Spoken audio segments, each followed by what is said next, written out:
गया और जैसे अहिल्या को देखा तो उसका एक ही नजर में उसने अहिल्या को पसंद कर लिया।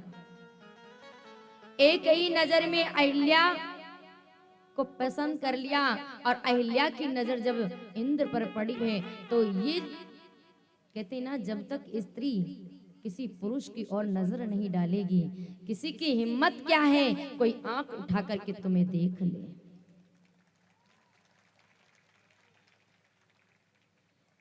ऐसे किसी की हिम्मत नहीं है। जब तक आपकी कोई शरारत नहीं होगी, मजाल क्या है कोई आंख उठाकर आपको देख ले। आप जिस भावना से देखेंगे वो व्यक्ति तुमको वैसा ही देखेगा।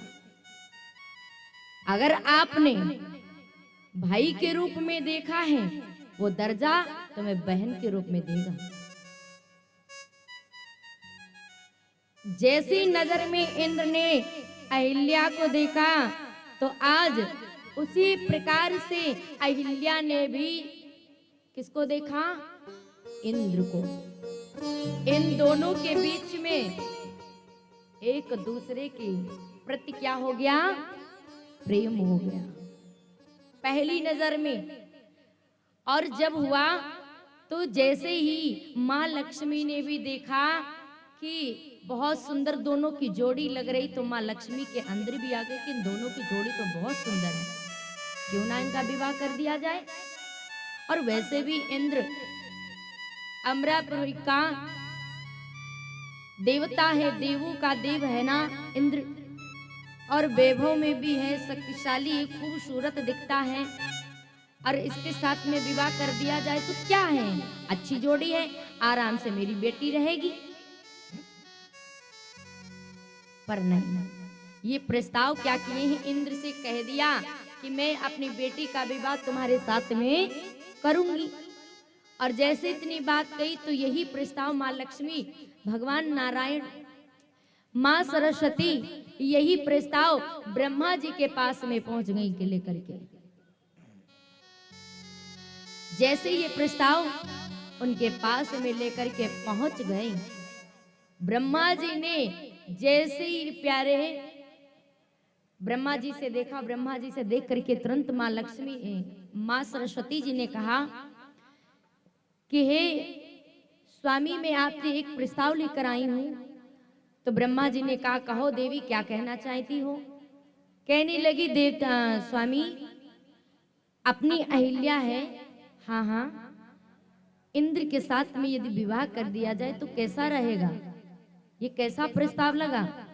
ब्रह्मा जी ने जैसे ही सुना, ब्रह्मा जी ने कहा, सरस्वती, ये अपना प्रस्ताव अपने पास रखो, ये प्रस्ताव मुझे मत सुनाओ, क्या खराबी है? अरे देवताओं का देवता है और क्या चीज की कमी है, पर क्यों नहीं ऐसा प्रस्ताव आप स्वीकार करते हैं? कहने लगी, देवी, तुम्हें पता होना चाहिए, इंद्र भोगों का राजा है, उसके इंद्रलोक में एक से एक अप्सराएं हैं, भोगों का राजा है। मेरी पुत्री, ये प्रस्ताव मैं स्वीकार नहीं करता हूं, ले जाओ, हटाओ अपने इस प्रस्ताव को। अरे मैं अपनी बेटी का विवाह करूंगा तो एक संत के साथ में करूंगा, और ना कि ऐसे भोगों के राजाओं के साथ करूंगा। मां सरस्वती नाराज हो गई। ब्रह्मा जी ने तुरंत आज परम संत गौतम ऋषि को देखा और वही गौतम ऋषि के साथ में मां अहिल्या का विवाह कर दिया। अहिल्या का विवाह गौतम ऋषि के साथ में कर दिया। अब उसी समय प्यारे क्या हुआ, इंद्र क्रोधित में आ गया।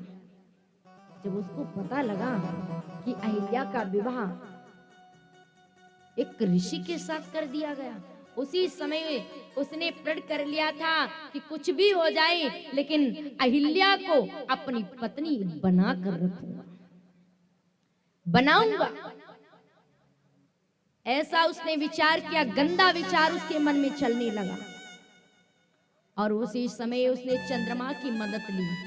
चंद्रमा की मदद ली। ओ चंद्रमा से बोल पड़ा है, चल तू मेरी मदद कर। इतनी मदद की थी, तब और मदद कर। चंद्रमा ने कहा, अब कौन सी मदद लेने आ गया तू? कहने लगा, तू मुर्गा बन करके गौतम ऋषि के द्वारे पर बन, और रात्रि के समय 12 बजे तुझे आवाज लगानी, इतना मेरी आज्ञा का पालन कर। चंद्रमा ने कहा, तेरी दिमाग ठीक है? तेरी बुद्धि खराब हो गई है क्या? एक ऋषि की पत्नी के साथ तू छल करने की बात करता है, तुझे शर्म नहीं आती? और वो कोई साधारण ऋषि नहीं है, एक ही मंत्र से तुझे श्राप दे दे, तुझे भस्म भी कर सकते हैं। डर नहीं है तुझे? इंद्र ने कहा, तुम्हें यह भी पता होना चाहिए मेरा वज्र कितनी जोर से लगता है, तुम्हें पता होना चाहिए। चंद्रमा डर गया, बोले इस नालायक से अच्छा है क्या करूं? अब कहते हैं मजबूरी होती है तो करना पड़ता है। उसी समय चंद्रमा तैयार हो गया। अब जैसे ही तैयार हुआ तो उसी समय भगवान ब्रह्मा जी ने तो किया ही था विवाह।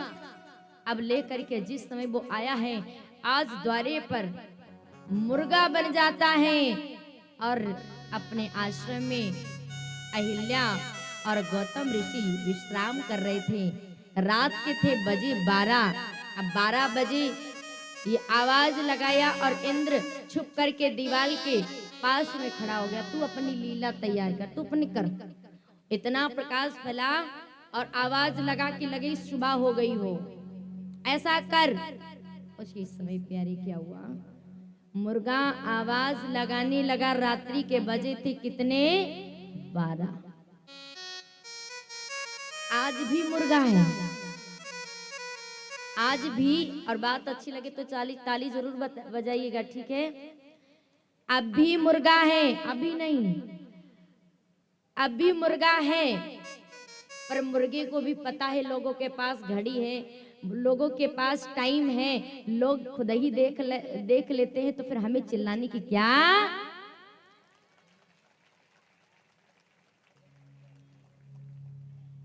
इसीलिए मुर्गा आज नहीं लगाता, नहीं तो 4 ही बजे उठ जाता था और आवाज लगाने लगता था। लोगों को सुबह जगा देते तो कम से कम आलसपन तो नहीं आता था लोगों के। अब तो 12 सुड़िया के 12 बजे उठ रहे हैं। ये लगना है अहिरावण पक्का है, तो ऐसा नहीं करना है। 12 बजे नहीं उठना है, सुबह उठना है। और सुबह उठना है तो आलस नहीं आता। आप सुबह उठकर फिर भले ही आप लेट जाओ, लेकिन सुबह, अच्छा कौन कौन सुबह उठेगा जरा हाथ उठाओ। क्या बात है, आप नहीं उठाए हो, इसका मतलब नहीं। सुबह उठना पड़ेगा, ठीक है?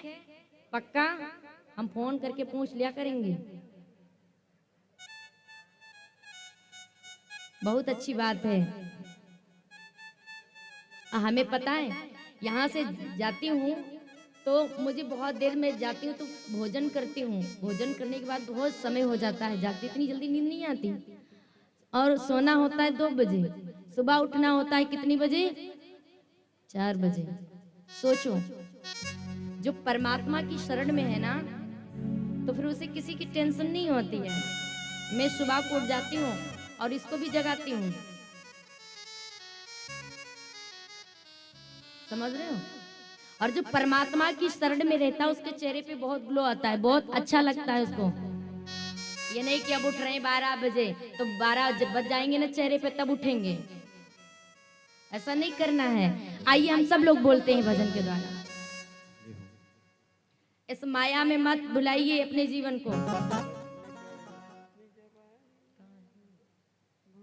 इस माया में मत भुलाइए। आइए हम सब लोग संकीर्तन करते हैं। काहे माया में भुलाए